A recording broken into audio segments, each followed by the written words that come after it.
Praise the lord. దేవుడు మన మధ్యలో చేయబోయే కార్యం కొరకు మనల్ని మనం ప్రతిష్ఠించుకుంటున్నాం. ఈ ఈ వారం అంతా కూడా దేవుని యొక్క వాక్యాన్ని ధ్యానించుకుంటూ మనల్ని మనం సిద్ధపరచుకుంటుండగా పరిశుద్ధాత్మ దేవుడు ప్రతిరోజు మీతో మాట్లాడుతున్నాడని నేను నమ్ముచున్నాను. వాక్యము వింటున్నప్పుడల్లా కూడా దేవుని యొక్క ప్రత్యక్ష జ్ఞానము మీకు ఇవ్వబడాలని నేను కోరుకుంటున్నాను. ప్రతిరోజు వాక్యం విన్నా కూడా ఎంతగా వింటే అంత నూతనమైన ప్రత్యక్షత దేవుడు మనకి ఇస్తాడు. అంత నూతనంగా దేవుడు మళ్ళీ వాక్యం మనకు కనబడుతూ ఉంటుంది. సో ఒక వ్యక్తి దేవునిలో ఎదుగుతున్నాడు అనడానికి ఒక సూచన ఏంటంటే, వాక్యము విన్న కొలది ఇంకా వినాలనిపిస్తుంది. అది చదివిన వాక్యమైనా కూడా నూతనంగా దేవుడు మీకు వినిపించినట్టుగా ఉంటుంది. సో ఆ వాక్యముతో ఉన్న సంబంధము, వాక్యముతో మీకు ఉండాల్సిన ఆ రిలేషన్షిప్ ఎప్పుడు కూడా ఆ స్థానంలో ఉండాలి. ఇంకా ఎక్కువ దేవుడు నాకు ఇవ్వాలి, ఇంకా నేను ఎక్కువ సత్యాన్ని తెలుసుకోవాలి, ఆకలి కొని ఉండాలి అని బైబిల్లో ఉంటుందన్నమాట. సో దుప్పి నీటి వాగుల కొరకు ఆశించున్నట్లు, అంటే ఆయన సన్నిధిలో, ఆయన వాక్యము కొరకు, ఆయన మాటల కొరకు, ఆయన కొరకు ఆశించే స్థాయిలో మనం ఉండాలి. ఎప్పుడైతే అది కోల్పోతావో దేవునితో ఉన్న సంబంధంలో చాలా దూరంగా వెళ్ళిపోతావు. ఆ ఎదుగుదల అనేది ఉండదు. ఎలాగైతే ఒక మనిషి శారీరకంగా ఎదగాలి అంటే ప్రతిరోజు ఆ ఆహారం తీసుకుంటూ ఉండాలి, అప్పుడు బలమైన వారిగా ఎదుగుతారు. అలాగే ఆత్మీయంగా కూడా మీరు బలమైన వారిగా ఉండాలి అంటే ప్రతి దినం కూడా ఈ ఆహారము, ఆత్మీయ ఆహారము మీరు తీసుకోవాలి. సో విన్నప్పుడల్లా కూడా నిన్న విన్నాము, ఆదివారం సరిపోతుంది, అలాంటి స్థానంలో కనుక మీరు ఉన్నట్లయితే ఆత్మీయంగా మీరు చాలా బలహీనమైన స్థితిలో ఉన్నట్టు.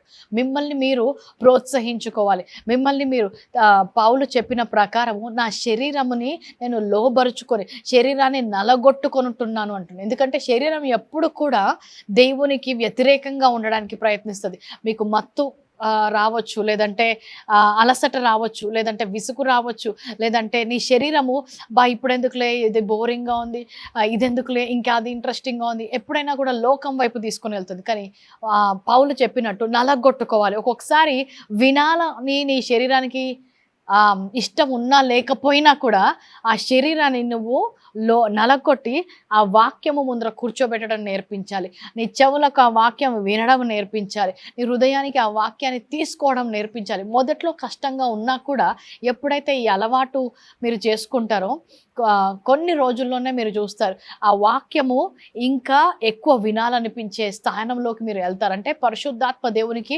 ఇంకా మీ జీవితంలో ఎక్కువ you're giving more room for the Holy Spirit, you're allowing him to work on you, you're yielding more, ఇంకా ఎక్కువ లోబడి ఇంకా అన్ని విషయాల్లో కూడా ఆ వాక్య ప్రకారము నీ జీవితం వెళ్ళేలాగిన ఆ స్థానంలోకి నీ శరీరాన్ని, నీ మనస్సుని, ఆత్మను నువ్వు వెళ్ళగలుగుతావు. కాబట్టి ప్రతిరోజు కూడా వాక్యము ధ్యానించడం అంటే కేవలం ఏదో పొద్దున్న లేవగానే ఏదో ఒక వచనం చదవడం, అది ఏం వచనమో కూడా తెలియదు, దాని పైన ఏముంది, దాని కింద ఏముంది, అది ఎవరితో మాట్లాడుతున్నాడు, దేవుడు ఏం మాట్లాడుతున్నాడు ఆ వచనం గురించి అని ధ్యానము చేయకుండానే ఈరోజు వాక్యం చదివామంటే చదివాము అంటారు, దేవునితో సమయం గడిపారంటే గడిపారు. ఏంటది?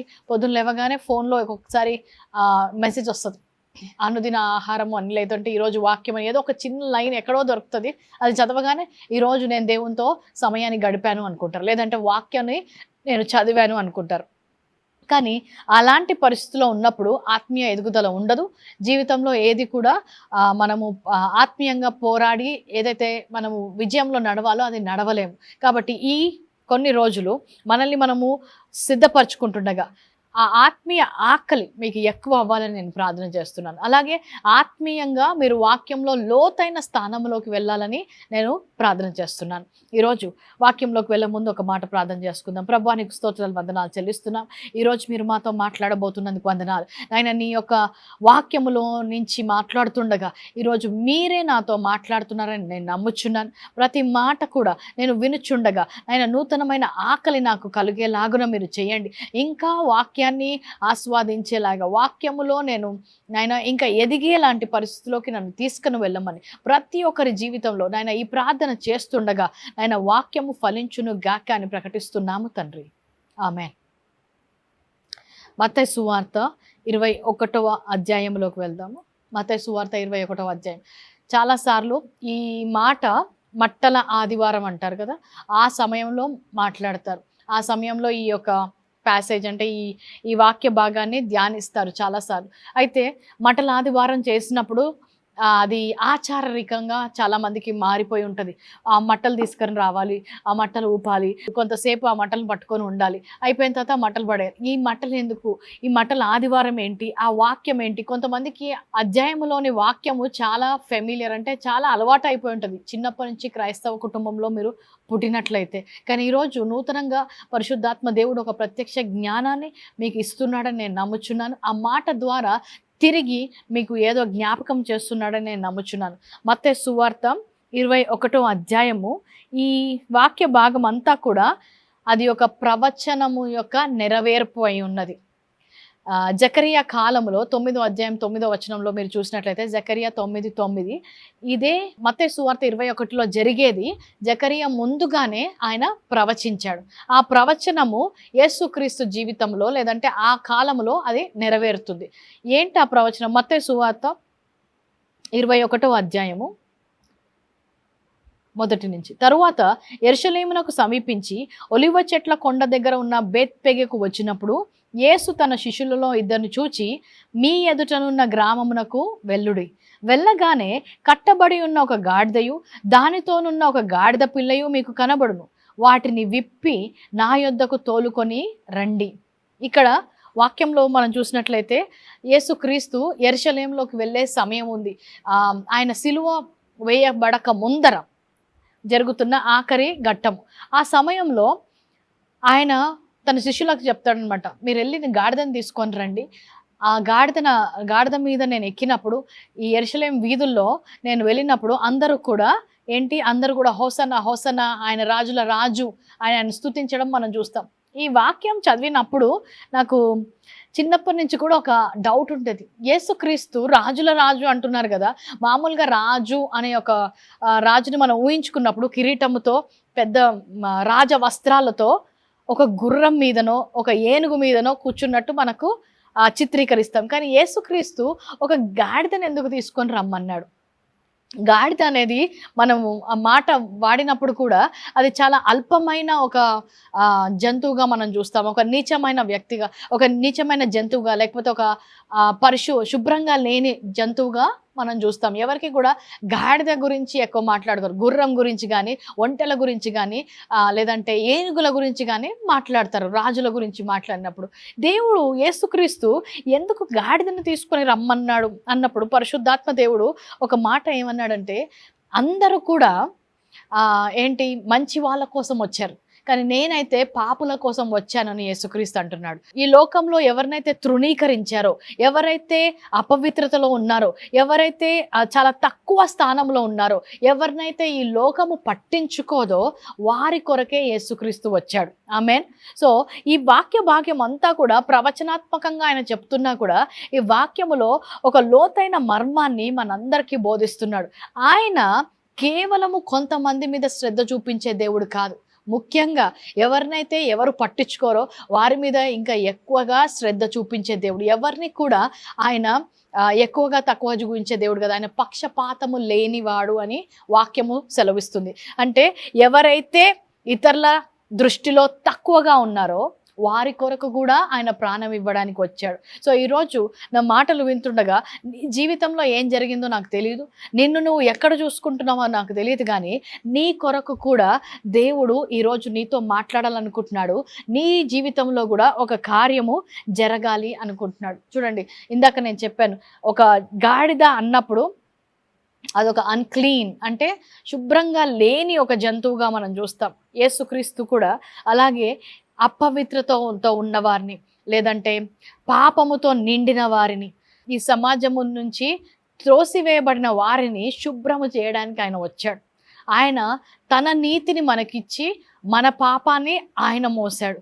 సో ఈ లోకములో ఒక అపవిత్రులుగా, ఒక అనీతిమంతులుగా, ఒక పాపులుగా ఉండాల్సిన వారికి ఆయన స్థానం ఇవ్వడం మాత్రమే కాదు, కానీ ఆ గాడిద మీద ఎక్కినప్పుడు, ఆ గాడిద ద్వారా ఆయన ఊరేగించబడినప్పుడు అందరూ కూడా యేసుక్రీస్తుని స్తుతించినట్లు మనం చూస్తాం. అలాగే నీ జీవితము ద్వారా కూడా యేసుక్రీస్తు ఇతరుల జీవితాలకు పరిచయం అవ్వాలనుకుంటున్నాడు.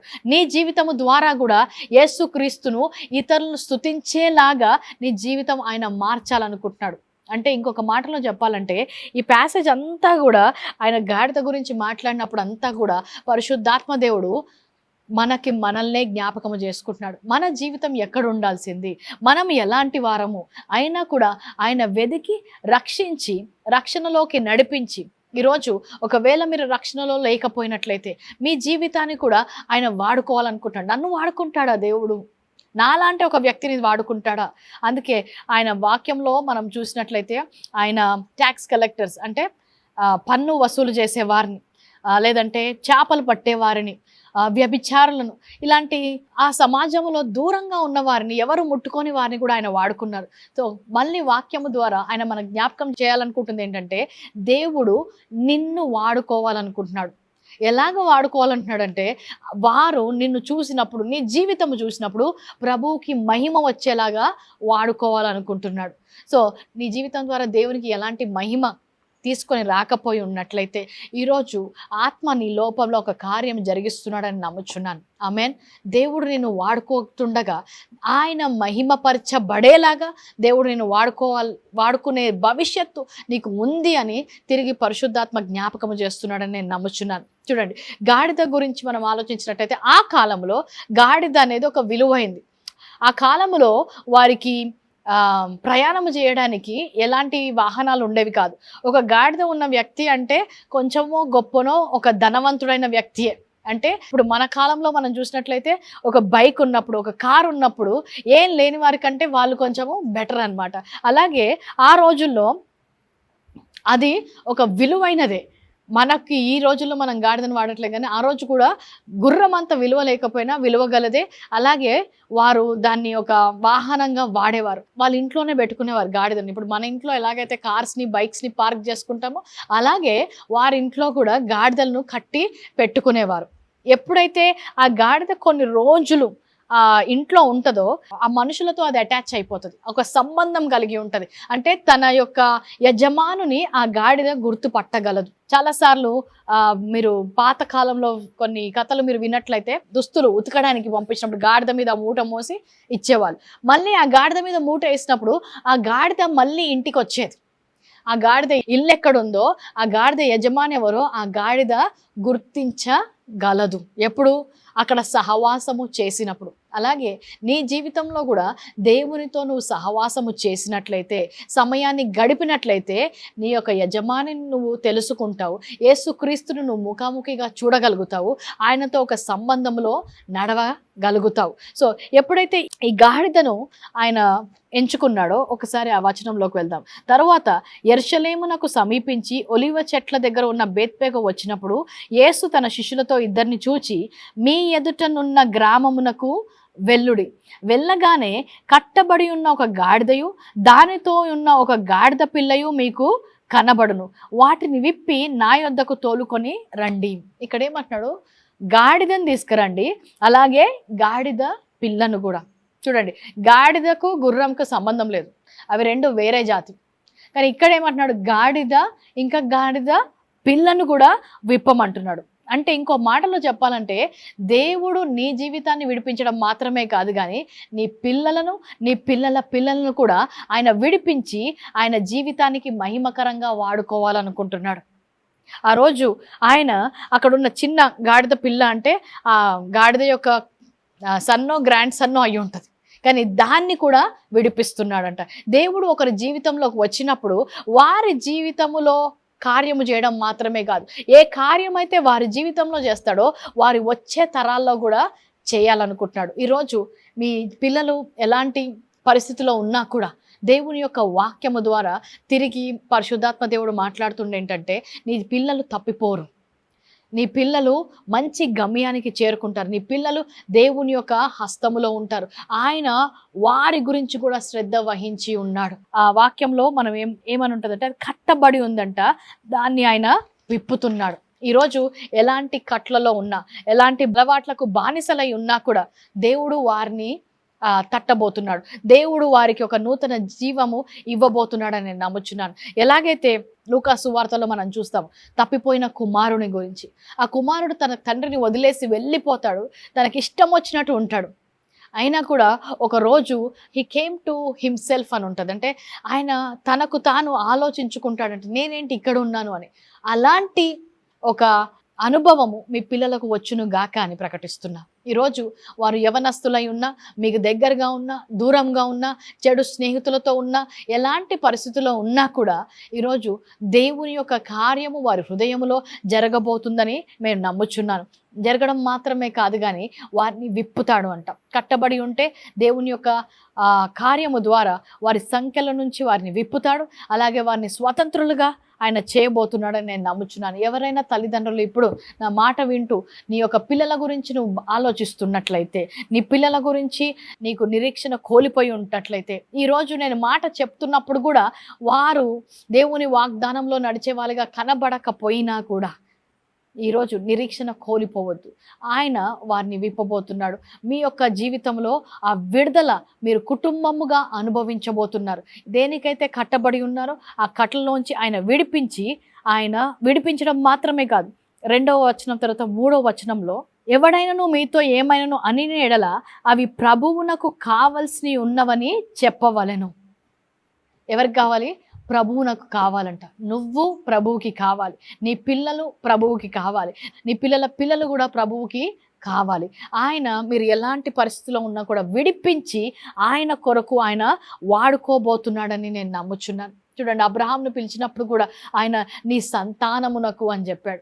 దావీదుకు చెప్పినప్పుడు కూడా నీ సంతానమునకు నేను I will establish this throne అంటున్నాడు. నీ సింహాసనమును నేను స్థాపించదను అంటున్నాడు.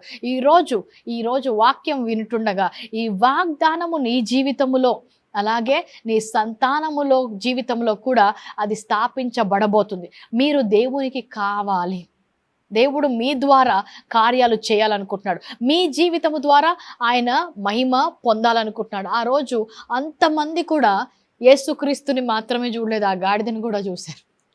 ఆయన దాని మీద ఎక్కి నడుస్తున్నప్పుడు యేసుక్రీస్తుకి బట్టలు మాత్రమే కాదు, ఆ పరిచిన బట్టల మీద ఎవరు నడిచారు? గాడిద నడిచింది. సో ఆ మహిమ గల స్థానములోకి మనల్ని తీసుకొని వెళ్ళాలనుకుంటున్నాడు. దేవుడు మీ జీవితం పట్ల శ్రద్ధ కలిగి ఉన్నాడు. మీ జీవితాలను వాడుకోవాలనుకుంటున్నాడు. అలాగే మీ పిల్లలను కూడా ఆయన వాడుకోవాలనుకుంటున్నాడు. ఇంకా దూరంగా ఉన్నట్లయితే మరి ఒకసారి వాక్యము ద్వారా ఆయన పిలుస్తున్నాడు, ప్రేమతో పిలుస్తున్నాడు. దేవుని యొక్క సన్నిధిలోకి వచ్చినప్పుడు ఆ విడుదల మీరు అనుభవించబోతున్నారు. ఆమేన్. చరిత్రలో మనము క్రిస్టియన్ హిస్టరీలో చూసినట్లయితే స్మిత్ విగిల్స్వర్త్ అని ఒక వ్యక్తి ఉండేవాడు. ఆయన చాలా మొండి వ్యక్తి. ఆయన భార్య ఎన్నోసార్లు ఆయనని చర్చికి తీసుకెళ్ళడానికి ప్రయత్నిస్తుంది. ఆమె దేవుని నమ్ముకుంటుంది, దేవుని యొక్క కార్యాలు గొప్పవని నమ్ముతుంది. ప్రతిసారి కూడా ఆయన వచ్చినప్పుడు ఆయన చాలా మొండివాడంటే అస్సలు వినేవాడు కాదు, వాక్యము వినేవాడు కాదు. ఆమెను కూడా ఇంట్లో ఏ వాక్యము చెప్పొద్దు అని చెప్పేవాడు. ఒకరోజు తను మీటింగ్కి వెళ్ళినప్పుడు ఆ మీటింగ్ లేట్ అయిపోతుంది, చాలా లేట్ అయిపోతుంది మీటింగ్లో. సో అర్ధరాత్రి దాటిపోతుంది. ఆ మీటింగ్ అయిపోయి ఆమె ఇంటికి వచ్చేసరికి ఈయన చాలా కోపంతో ఏం చేస్తాడంటే ఆ డోర్ లాక్ వేసుకొని డోర్ తెరవడు. రాత్రి ఆమె వచ్చిన తర్వాత ఆమె డోర్ తెరవడానికి చూసినప్పుడు డోర్ లాక్ వేసి ఉంటుంది. ఆమె వస్తుందని తెలిసినా కూడా ఆయన డోర్ లాక్ వేసాడు. ఎందుకు? ఆమె గుడికి వెళ్ళింది, దేవుని మాటలు విని వస్తుందన్న కోపంతో. ఆయన పడుకుంటాడు. పొద్దున్న లేచినప్పుడు డోర్ ఓపెన్ చేసి చూసరికి ఆమె ఆ గుమ్మం ముందర, ఆ డోర్ ముందరే అక్కడ బయట చలిలో పడుకొని ఉంటుంది. డోర్ ఓపెన్ చేయగానే ఆ చప్పుడుకి ఆమె లేస్తుంది. లేవగానే ఈయన రెడీ అవుతుంటాడు. ఆమె ఏమన్నా అంటే ఏం అనాలి, ఇప్పుడు ఎలా గొడవ పెట్టుకోవాలి అని అన్న గొప్ప మైండ్ అంతా రెడీ పెట్టుకొని ఉంటాడు గొడవ కోసం. కానీ ఆమె నిద్రలోంచి లేవగానే ఆయన చూడగానే గుడ్ మార్నింగ్ స్మిత్, నీకేం కావాలి మార్నింగ్ బ్రేక్ఫాస్ట్కి అని అడుగుతుంది. అని మామూలుగా లోపలికి వెళ్ళిపోతుంది. ఆయన చూస్తాడు, ఏంటి ఈమె నాతో గొడవ పెట్టుకుంటుంది అనుకున్నాను, ఏం అవ్వలేదు అని. ఈయన ఏదో విధంగా గొడవ పెట్టుకోవాలనుకుంటాడు, కానీ ఆమె అస్సలు కూడా గొడవ పెట్టుకోదు. ఆయనతో బాగా మాట్లాడుతుంది, ఆయనకి కావాల్సిన అన్నీ కూడా చేసి పెడుతుంది. ఎప్పుడైతే ఆమె ప్రవర్తన చూస్తాడో ఆయనకి మొట్టమొదటిసారిగా ఆలోచన కలుగుతుంది, నేను ఇంత కఠినంగా ప్రవర్తించినా కూడా ఈమె నాతో ప్రేమగా ఎలా ఉండగలుగుతుంది, నేను ఇంత ఈమెకి సహకరించకపోయినా కూడా ఆమె మళ్ళీ నాకు అన్నీ ఎలా చేయగలుగుతుంది అని అప్పుడు మొట్టమొదటిసారి క్రీస్తు ప్రేమను ఆమె ప్రవర్తన ద్వారా ఆయన తెలుసుకుంటాడు. ఒక్కసారి క్రీస్తుని తెలుసుకున్న తర్వాత, ఆయన వాక్యంలో ఎదగడం మొదలుపెట్టిన తర్వాత దేవుడు ఆయనని ఎంతగా వాడుకున్నాడంటే, ఈ కాలం వరకు కూడా ఆయన చేసినన్ని అద్భుత కార్యాలు కానీ, అలాంటి అద్భుత కార్యాలు కానీ ఎవరూ చేయలేదు. ఆ మొండితనాన్నే దేవుడు వాడుకున్నాడు, మనుషులపై కాదు, సాతాను యొక్క రాజ్యాన్ని కూల్చడానికి. ఆ రోజు ఎలాగైతే మొండిగా తన భార్య మీద ప్రవర్తించేవాడో, ఆయన ఎప్పుడైతే దేవుని ద్వారా వాడుకోవడం మొదలుపెట్టాడో, ఎప్పుడైనా సాతాను కార్యము చేసినప్పుడు కూడా అలాంటి మొండి విశ్వాసంతో ఆయన ముందుకు వెళ్ళేవాడు. ఎవరైనా అనారోగ్యంతో వచ్చినట్లయితే వారి కొరకు ఎంతగా ప్రార్థించేవాడంటే, ఆ అనారోగ్యము వదిలిపోకుండా వారు మీటింగ్ని వదిలి వెళ్ళకుండా ఆయన చూసేవాడు.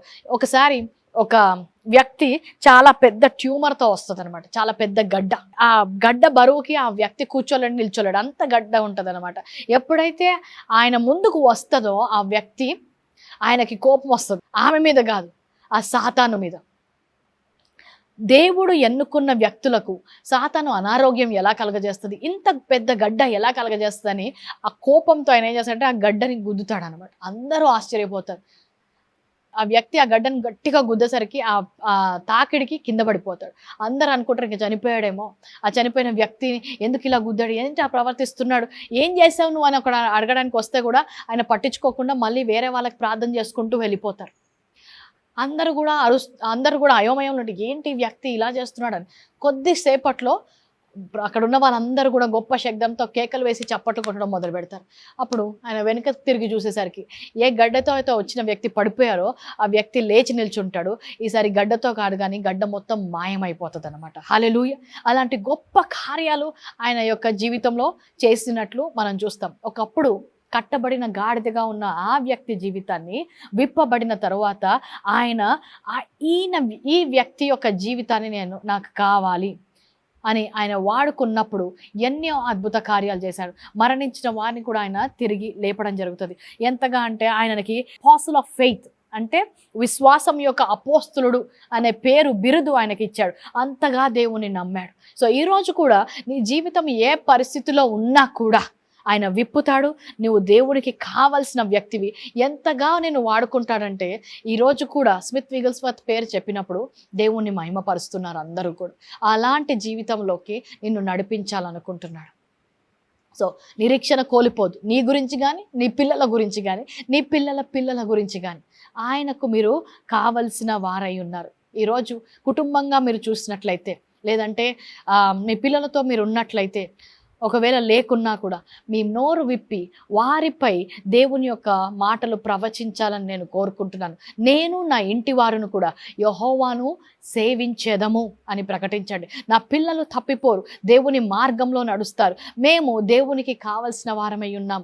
దేవుడు నన్ను పాపములో నుంచి విడిపించాడు, శాపములో నుంచి విడిపించాడు. విడిపించిన దేవుడు అక్కడితో ఆగిపోయే దేవుడు కాదు, నిన్ను వాడుకోవాలనుకుంటున్నాడు. ఈరోజు నువ్వు నమ్మినట్లయితే, దేవా నన్ను కూడా నువ్వు వాడుకో, నీ యొక్క రాజ్యంలో నన్ను వాడుకో, నిన్ను మహిమపరిచే వ్యక్తిగా నన్ను వాడుకో అని ప్రార్థన చేసినప్పుడు తప్పకుండా దేవుడు వాడుకుంటాడు. కానీ చాలాసార్లు మన ప్రార్థనలన్నీ కూడా కట్టబడిన స్థితిలోంచే మనం మాట్లాడతాం, ఇతరులు అడిగేదాని గురించే మనం మాట్లాడతాం. కానీ యేసుక్రీస్తు ఆ రోజు ఆ గాడితో చెప్పిన మాట, ప్రభువు నాకు కావలసి ఉన్నది, నువ్వు ప్రభువు నాకు కావలసిన వ్యక్తివి అనే దాన్ని బట్టి నీ మనసు రూపాంతరం చెందాలి. నీ ఉద్యోగం కంటే కూడా, నీ కుటుంబం కంటే కూడా నువ్వు ప్రభు రాజ్యములో ఎక్కువగా కావలసిన వాడు. దేవునికి నువ్వు కావలసిన దానవు, దేవునికి నువ్వు కావలసిన వాడు. He needs you in his Kingdom, he wants to use you. కాబట్టి ఆ విధంగా మీరు ఈరోజు ప్రార్థన చేయడం మొదలుపెట్టినప్పుడు దేవుడు నీ కొరకున్న ప్రణాళికను ఆయన ప్రత్యక్షపరచబోతున్నాడని నేను నమ్ముచున్నాను. ప్రతి ఒక్కరు కూడా, ఎక్కడున్నవారు అక్కడే కూడా మీ పైన చేయి వేసుకోండి. మీ పిల్లలు ఉంటే వారిపై చేయి వేసుకోండి. నీ పక్కన నీ భార్య అన్న భర్త ఉన్నట్లయితే వారి చేయి పట్టుకోండి. అందరము కలిసి ప్రార్థించబోతున్నాం. ఎలాగంటే, ప్రభువా ఈరోజు మేము ప్రార్థన చేస్తున్నాం, మమ్మల్ని పాపము నుంచి విడిపించావు, శాపము నుంచి విడిపించావు. ఆ మొట్టమొదటి అడుగు అయితే మేము అనుభవించాం, కానీ ఆ రెండవ అడుగు ప్రభువునకు కావలసిన వారము అని మేము దాటిపైపు అడుగులు వేయలేకపోతున్నాం. ఈరోజు మేము అందరము కలిసి నాయన ఒక ఏకత్వముతో ఏక విశ్వాసముతో ప్రార్థిస్తుండగా మేమందరము కూడా దేవుని రాజ్యములో దేవుని మహిమపరిచే వారిగా వాడబడాలి అని ప్రార్థన చేద్దాం. ప్రభువానికి స్తోత్రాలు, వందనాలు చెల్లిస్తున్నాం. ఎంతమంది అయితే ఈరోజు నీ వాక్యము విని నీ వాక్యముతో ఏకీభవిస్తున్నారు నాయన, ఎక్కడో ఉండాల్సిన నా జీవితాన్ని ప్రభువా నువ్వు ఆ ఊబి లాంటి పరిస్థితిలో నుంచి నన్ను పైకి లేపి క్రీస్తు అనే బండ మీద నిల్చోబెట్టిన విధానం బట్టి వందనాలు. ఆయన విప్పడం మాత్రమే కాదు కానీ వాడుకోవాలనుకుంటున్నా. ఈరోజు ప్రతి ఒక్కరి జీవితం నీకు మహిమకరంగా వాడబడుదురు గాక అని ప్రకటిస్తున్నాం నాయన. వారి జీవితం మాత్రమే కాదు, వారి పిల్లలు, వారి పిల్లల పిల్లలు కూడా దేవుని చేత వాడబడుదురు గాక అని ప్రకటిస్తున్నాం. ఆయన వారు డాక్టర్స్ అయినా, ఇంజనీర్స్ అయినా ప్రభువా నీ ద్వారా ఎక్కడ వారు స్థాపించబడినా కూడా నీకు మహిమ తెచ్చే జీవితాలు వారు కలిగి ఉందురు గాక అని ప్రకటిస్తున్నాం. ఇంకా ఎవరైనా ప్రభువా వారి యొక్క అపరాధ భావముతో ఇంకా దూరంగా ఉన్నట్లయితే, నన్ను దేవుడు వాడుకుంటాడా, నేను మురికితో ఉన్నాను, నేను పాపముతో ఉన్నాను, నేను చెడు ఆలోచనతో ఉన్నాను, చెడు అలవాట్లతో ఉన్నాను, నన్ను దూరంగా ఉన్నట్లయితే యేసు నామంలో వారు విప్పబడుదురు గాక. ప్రతి ఆలోచన నుంచి, బంధకాల నుంచి విడిపబడుదురు గాక అని ప్రకటిస్తున్నాం. ఈ రోజు నుంచి దేవుని ఇచ్చే స్వాతంత్రంలో వారు నడిచి సత్యము తెలుసుకొని ఉండగా ఆ సత్యము వారిని స్వతంత్రులుగా చేయుదురు గాక అని ప్రకటిస్తున్నాం. ప్రతి ఒక్కరు కూడా నిన్ను మహిమపరిచే వారిగా వాడబడి నాయన గొప్ప ప్రణాళికలో నడిచి దేవుని యొక్క చిత్తము వారి జీవితంలో నెరవేరును గాక అని ప్రకటిస్తున్నాము తండ్రి. Amen. Hallelujah. Thank you so much for joining. ఈరోజు విన్న వాక్యం బట్టి దేవునికి వందనాలు. దేవుడు నేను వాడుకోవాలనుకుంటున్నారని మళ్ళీ తిరిగి ఒకసారి జ్ఞాపకం చేస్తున్నాను ముగించక ముందర. అలాగే ఉమెన్స్ రివైవల్ నైట్స్ జరగబోతున్నాయి ఈ వచ్చే వారము. ప్రతిరోజు సాయంత్రం 5 గంటలకు సంధ్య కన్వెన్షన్ గచ్చిబౌలి హైదరాబాద్లో జరుగుతున్నాయి. దేవుడు నేను వాడుకుంటాడా అన్న ఇంకా అనుమానం ఉన్నట్లయితే అక్కడికి రండి. అందరం కలిసి ఏక విశ్వాసం, ఏక ఆత్మ ఉన్న పరిస్థితుల్లో మనం ప్రార్థన చేసినప్పుడు దేవుని యొక్క స్వరము మీరు విరి ఎక్కడ నిన్ను వాడుకోవాలనుకుంటున్నాడు, ఎలా వాడుకోవాలనుకుంటున్నాడు, అవన్నీ కూడా దేవుడు మీతో స్పష్టంగా మాట్లాడబోతున్నాడని నమ్ముచున్నాను. నిజంగా స్త్రీలైన వారు ముఖ్యంగా మీరు చాలాసార్లు మీరు దేవుని చేత వాడబడతారన్నప్పుడు చాలామంది నమ్మలేరు. కానీ దేవుడు మీ జీవితం ద్వారా ఒక ప్రత్యేకమైన ప్రణాళిక కలిగి మిమ్మల్ని వాడుకోవాలనుకుంటున్నాడని నేను నమ్ముచున్నాను. అది మీరు స్పష్టంగా పరిశుద్ధాత్మ ద్వారా వినబోతున్నారని కూడా నేను నమ్ముచున్నాను. Amen. Thank you so much. God bless you. Praise the Lord. స్త్రీల ఉజ్జీవ సభలకు మిమ్మల్ని అందరినీ హృదయపూర్వకంగా ఆహ్వానిస్తున్నాం. మే 25వ తారీఖు నుంచి 31వ తారీఖు వరకు జరిగే ఈ సభల కొరకు మీరందరూ రావాలని కోరుకుంటున్నాం. ప్రతిరోజు 5 గంటలకు సంధ్య కన్వెన్షన్ హైదరాబాద్లో ఈ సభలు జరగబోతున్నాయి. అన్న దేవుని యొక్క సన్నిధిలోకి వచ్చి ప్రార్థించినప్పుడు గొప్ప జవాబు పొందుకుంది. రక్తస్రావము గల స్త్రీ యేసుక్రీస్తుని చెంగును తాకినప్పుడు తనకు స్వస్థత కలిగింది. ఆయన యొక్క సన్నిధిలోకి వచ్చి ఆయనను వేడుకున్నప్పుడు గొప్ప అద్భుత కార్యాలు జరుగుతాయని మేము నమ్ముచున్నాం. అందరము కలిసి ఆయన సన్నిధిలో ఈ 6 రాత్రులు కూడా అద్భుత కార్యాలు, దేవుని యొక్క శక్తి మనం అనుభవించబోతున్నాం. శక్తివంతమైన ఆరాధన, ప్రత్యక్ష జ్ఞానంతో కూడిన వాక్యము, అలాగే గొప్ప ప్రార్థన మనము అనుభవించబోతున్నాము. ప్రతిరోజు ప్రేమ విందు కలదు. మీకు తెలిసిన వారితో కలిసి ఈ సభల్లో పాల్గొనాలని నేను కోరుకుంటున్నాను. పాల్గొన్న మీరందరూ కూడా గొప్ప సాక్ష్యాలు పొందుకోబోతున్నారని మేము నమ్ముచున్నాము. కాబట్టి దీన్ని మిస్ అవ్వకండి. అందరూ రావాలి అండ్ దేవుని యొక్క కార్యాలు మీ జీవితంలో మీరు చూడాలి. దేవుని మిమ్మల్ని దీవించును గాక.